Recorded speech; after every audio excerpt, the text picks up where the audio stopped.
18세기 중반 스코틀랜드의 조용한 해안마을 커콜디에는 사색을 좋아하고 말수는 적지만 눈빛이 날카로운 청년이 있었습니다.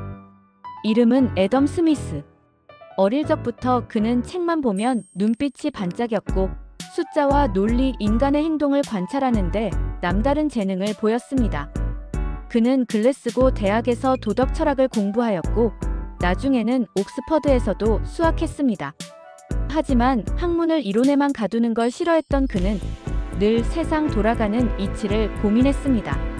사람들이 왜 교환을 하고 왜 물건의 값이 다르게 매겨지며 어떤 나라가 부유하고 어떤 나라는 가난할까? 그에게 경제란 숫자의 문제가 아니라 사람과 사람 사이의 관계, 행동, 그리고 제도의 문제였습니다.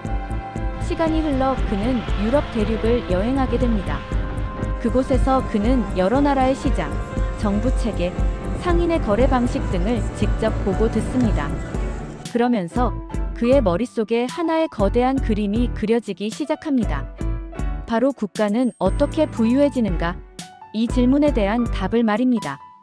국부론의 탄생. 그리고 마침내 1776년 인류 역사에서 한 획을 긋는 책이 세상에 나옵니다. 국부론. 이 책은 단순한 경제서가 아니었습니다. 그것은 마치 거대한 지도와도 같았습니다. 각국의 제도, 무역, 분업, 화폐, 노동, 세금, 정부의 역할 등등 인간 사회에서 부가 어떻게 생겨나고 퍼져가는지를 처음으로 체계적으로 설명한 것이었습니다. 국부의 원천은 무엇인가? 당시 사람들은 금과 은, 즉 귀금속이 많으면 부유하다고 여겼습니다. 하지만 스미스는 단호하게 말합니다. 국부의 진짜 원천은 노동의 생산성, 곧 사람들이 창출해내는 가치입니다. 사람들이 농사를 짓고 빵을 굽고 옷을 만들고 배를 타고 무역을 하면서 사회 전체의 부가 커진다는 것입니다. 그는 분업을 통한 노동의 전문화가 생산성을 획기적으로 높인다고 주장합니다. 핀 공장 이야기를 예로 들지요. 한 사람이 핀을 만들 때는 하루에 몇 개 만들지 못하지만 여러 사람이 나눠서 작업하면 수천 개도 만들 수 있다고 말입니다.